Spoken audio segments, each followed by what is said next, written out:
एक तो कल अमेरिका के एक सबसे बड़े अखबार और दुनिया के बहुत नामचीन अखबार न्यूयॉर्क टाइम्स में कल एक खबर छपी थी जिसमें दिल्ली के एजुकेशन मॉडल को फ्रंट पेज पे कवर किया गया है।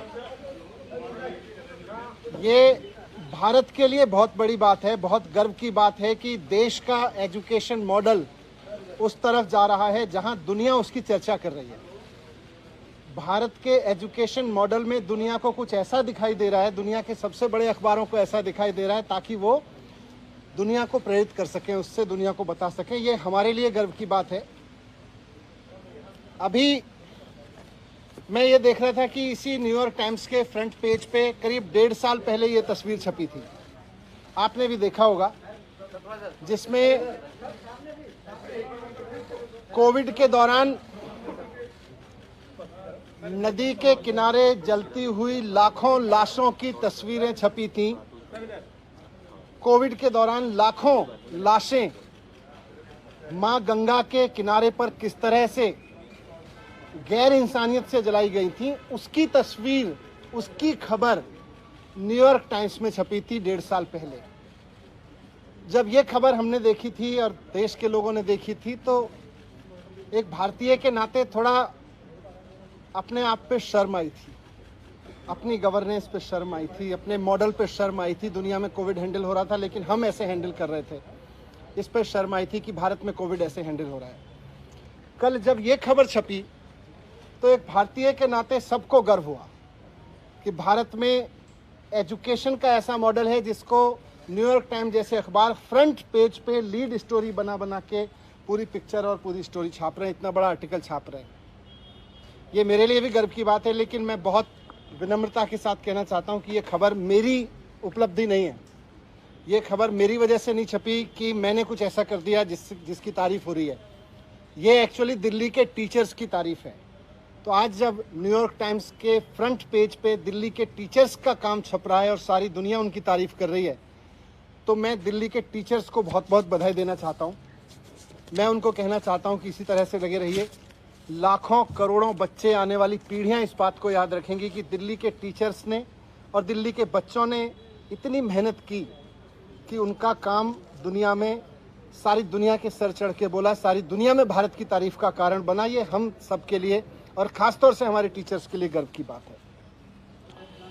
कल मेरे घर सीबीआई के ऑफिसर्स आए थे और दिल्ली सचिवालय में मेरे जो एजुकेशन मिनिस्टर का, डिप्टी सीएम का ऑफिस है, वहाँ पर भी उन्होंने रेड की थी। सारे ऑफिसर्स दोनों जगह बहुत अच्छे लोग थे, बहुत अच्छे से सबने बहुत व्यवहार किया। उनको ऊपर से ऑर्डर्स हैं, उसकी तामील उनको करनी है।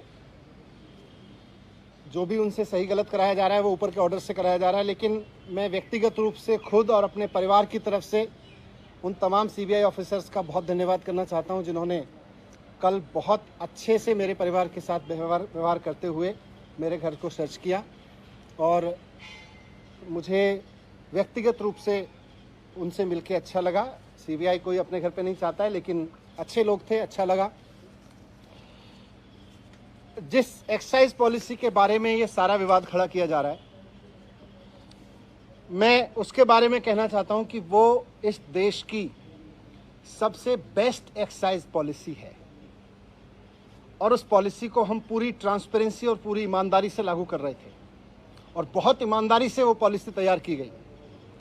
अगर दिल्ली के एलजी साहब ने 48 घंटे पहले उस पॉलिसी को फेल करने की साजिश के तहत अपना फैसला नहीं बदला होता तो आज दिल्ली सरकार को इस बेस्ट एक्साइज पॉलिसी से कम 10,000 करोड़ रुपए हर साल मिल रहे होते।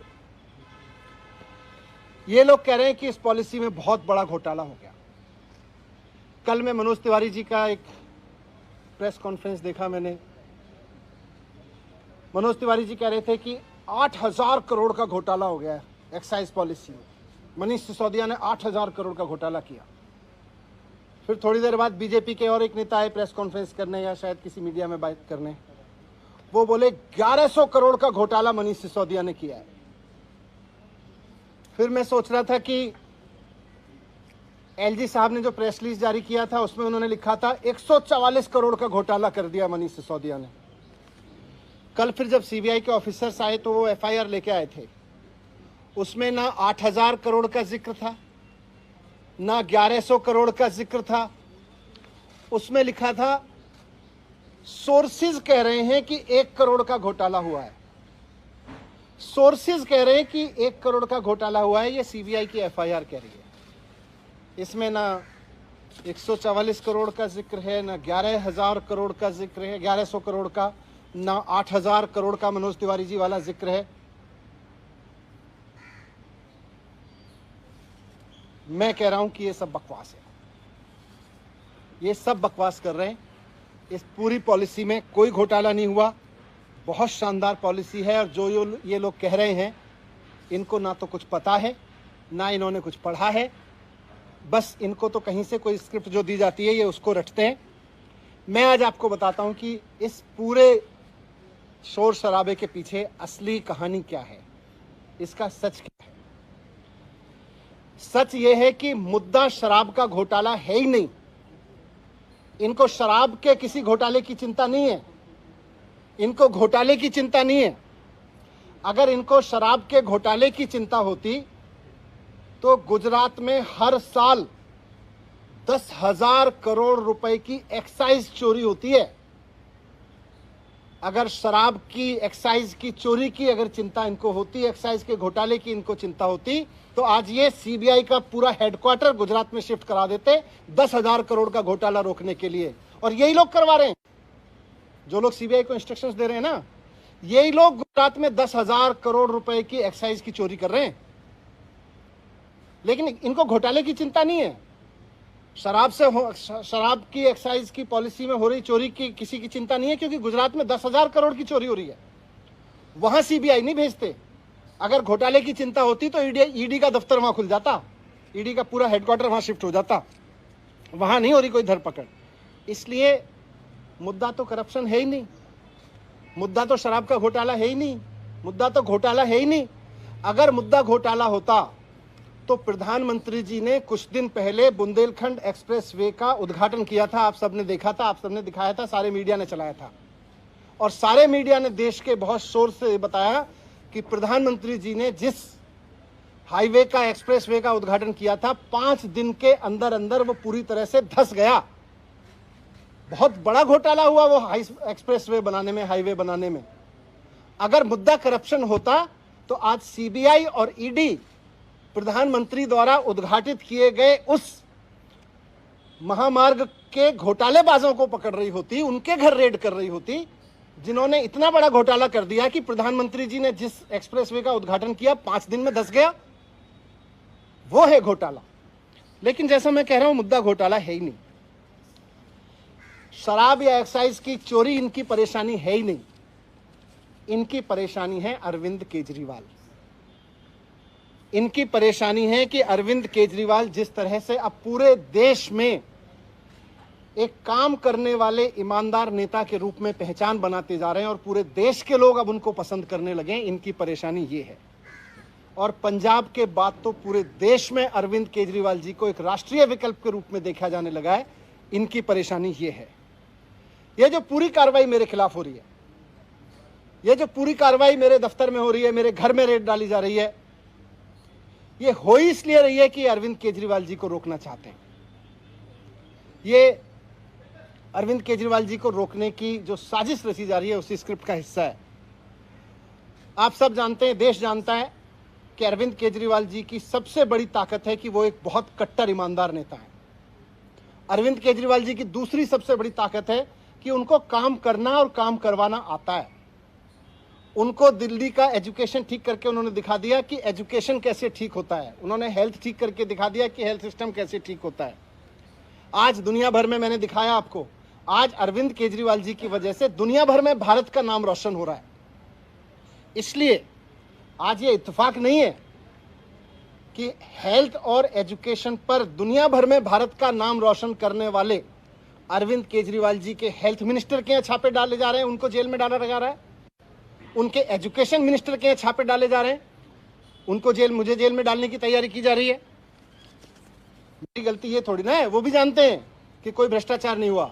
इनको पता है कि कोई भ्रष्टाचार नहीं हुआ, इसीलिए उलझुल बके जाते हैं। इनको मैंने भ्रष्टाचार नहीं किया, मैंने सिर्फ इतना किया है कि अरविंद केजरीवाल जी का एजुकेशन मिनिस्टर हूं मैं, इसलिए ये कर रहे हैं, इसलिए ये साजिश रची जा रही है।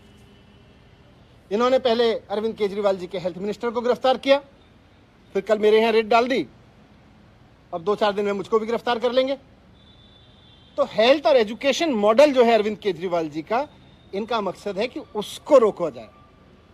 मैं कहना चाहता हूं कि देश के प्रधानमंत्री नरेंद्र मोदी जी को पूरे देश ने इतना बड़ा जनमत दिया है,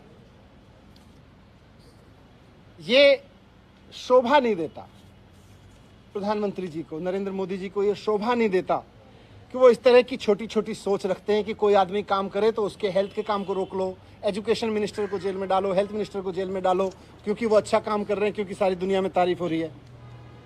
अरविंद केजरीवाल जी में और नरेंद्र मोदी जी में मैं आज रखना चाहता हूं आपके सामने कि अरविंद केजरीवाल जी और नरेंद्र मोदी जी में यही फर्क है। केजरीवाल जी को अगर कोई अच्छा काम करते हुए दिखता है तो केजरीवाल जी उसकी प्रशंसा करते हैं, उससे प्रेरणा लेते हैं, उसकी तारीफ करके उसका हौसला बढ़ाते हैं और खुद उससे सीख के खुद करना चाहते हैं।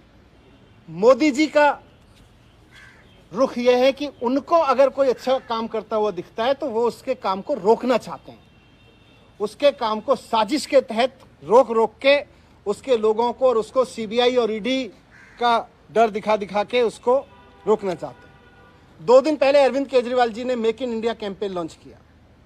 देश को नंबर 1 बनाना है, शिक्षा के जरिए, स्वास्थ्य के जरिए, रोजगार के जरिए। इस पे तो सारे देश को गर्व है, इस पे मोदी जी को भी गर्व होना चाहिए कि हमारे देश का एक मुख्यमंत्री make India number 1 campaign launch कर रहे हैं, हेल्थ और एजुकेशन के जरिए एक देश का विकास करने का विजन लेके चल रहे हैं। मोदी जी को तो इनको सपोर्ट करना चाहिए था। लेकिन जिस दिन अरविंद केजरीवाल जी ने मेक इंडिया नंबर 1 कैंपेन जारी किया, उसके 2 दिन के अंदर अंदर मोदी जी ने केजरीवाल जी के एजुकेशन मिनिस्टर के यहाँ पे सीबीआई की रेड करवा दी। केजरीवाल जी गरीबों के लिए, आम मिडिल क्लास आम आदमी के लिए काम करते हैं, उसके लिए सोचते हैं। मोदी जी केवल और केवल अपने कुछ करोड़पति अरबपति लोगों के लिए, अपने कुछ अरबपति दोस्तों के लिए सोचते हैं, उनके लिए काम करते हैं। केजरीवाल जी 24 घंटे देश के लिए सोचते हैं कि कैसे देश को आगे बढ़ाया जाए, कैसे सारे बच्चों को अच्छी शिक्षा दी जाए, कैसे किसी गरीब से गरीब आदमी का इलाज करवा दिया जाए। मोदी जी 24 घंटे ये सोचते हैं कि कौन से राज्य में पोजीशन की सरकार है, उसको पैसे देके या सीबीआई का डर दिखा के या ईडी का डर दिखा के कैसे उसको गिरा दिया जाए। मोदी जी 24 घंटे ये सोचते रहते हैं। जिस तरह से इन्होंने पिछले दिनों में पैसे के दम पे, ईडी के दम पे, सीबीआई के दम पे कई सरकारें गिराई हैं, आप सबने भी रिपोर्ट किया है। महाराष्ट्र में, गोवा में, तमाम बिहार में भी किया था इन्होंने, कर्नाटक में किया, मध्य प्रदेश में किया। पूरे देश के लोग इनसे अब दुखी हैं कि यार हम सरकार चुनते हैं, मोदी जी केवल 24 घंटे उसको गिराने में लगे रहते हैं। अरे आपको देश का प्रधानमंत्री बनाया, आप देश के लिए अच्छा सोचो, जिनको हमने राज्य के लिए किया है उसको राज्य के लिए अच्छा सोचें। मोदी जी केवल सीबीआई, ईडी, पैसा सब लगा के, साम दाम दंड भेद लगा के केवल सरकारें गिराने का 24 घंटे सपना देखते हैं। उसके अलावा मोदी जी को कोई सपना ही नहीं आता आजकल। मैं आज आपके सामने कहना चाहता हूं कि 2024 का चुनाव आम आदमी party versus Bharatiya Janata party होने जा रहा है। अब तक लोग पूछते थे कि मोदी वर्सेस हु, अब पूरे देश में माहौल बन रहा है कि मोदी जी नहीं चाहिए, अरविंद केजरीवाल जी को एक मौका देना है, एक मौका अरविंद केजरीवाल जी को देना है। अब ये बात पूरे देश से गूंजने लगी है। पूरा देश आज अरविंद केजरीवाल जी के साथ चल रहा है, इसलिए मोदी जी आज रोकना चाहते हैं। आज से 3-4 दिन के अंदर, हो सकता है आज, कल, परसों में, कभी भी ये सीबीआई, ईडी भेज के मुझे भी गिरफ्तार कर लेंगे, कई सारे और आप नेताओं को भी गिरफ्तार कर लेंगे। लेकिन मैं कहना चाहता हूं कि हम भगत सिंह के फॉलोअर हैं, हम अपने आप को भगत सिंह की संतान मानते हैं। हम डरने वाले नहीं हैं तुम्हारी सीबीआई से, तुम्हारी ईडी से, तुम्हारे पैसे के आगे बिकने वाले नहीं है। हमको नहीं तोड़ पाओगे तुम, हमको नहीं झुका पाओगे। आज मैं कह रहा हूं, हम देश के लिए जान भी कुर्बान करेंगे, हम देश के लिए जेल भी जाएंगे, लेकिन लाखों बच्चों का भविष्य संवारना बंद नहीं करेंगे, करोड़ों लोगों के इलाज के लिए काम कराना बंद नहीं करेंगे। आज हमारे साथ अरविंद केजरीवाल जी के साथ लाखों बच्चों की दुआएं हैं, करोड़ों लोगों की दुआएं हैं, करोड़ों पेरेंट्स की दुआएं हैं। हम आपसे डरने वाले नहीं है।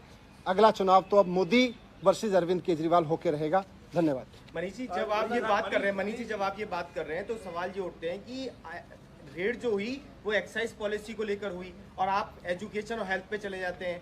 ये नहीं बता रहे हैं कि आपने जो पॉलिसी में लास्ट में बंद करके पुरानी पॉलिसी को शुरू किया, उससे आपको अगर फायदा था तो आपने बदली क्यों? देखो, मैं अभी बोला कि मुद्दा तो एक्साइज पॉलिसी या भ्रष्टाचार है ही नहीं तो अगर एक्साइज पॉलिसी का भ्रष्टाचार होता तो आज गुजरात में रेड हो रही होती। हुज ट्रेजेडी हो गई गुजरात में। कौन कर रहा है वहां पे? सीबीआई रेड नहीं कर रहे, वहां पे ईडी रेड नहीं कर रही, यहाँ पे हो रही है ईडी सीबीआई रेड। मुझे जेल भेजेंगे, उन लोगों को जेल भेजते। इनके ही तो लोग हैं वो करा रहे हैं, 10,000 करोड़ की चोरी कर ले रहे हैं, लोग मरवा रहे हैं। तो मुद्दा तो असली है कि अरविंद केजरीवाल को कैसे रोकना है। इस पे पुरानी पॉलिसी दोबारा से क्यों लाई गई? पुरानी पॉलिसी दोबारा से क्यों लाई गई?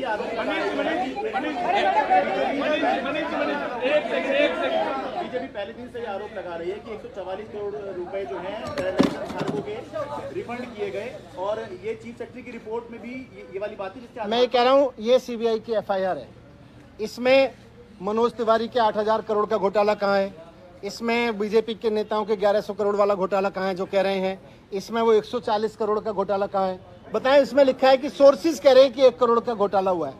सीबीआई की एफआईआर में ये कहा है कि पब्लिक सर्वेंट ने इनसे पॉलिसी को बनाते हुए अंडू फेवर जो है मिडलमैन और उसको इसमें समीर महिंद्रू है, उससे जो एक पैसा ट्रांसफर किया 1 करोड़ रुपए, वो दिनेश अरोड़ा की आम आदमी पार्टी के लीडर का बड़ा करीबी है। सर, क्या संबंध है? दिनेश अरोड़ा को जानते हैं?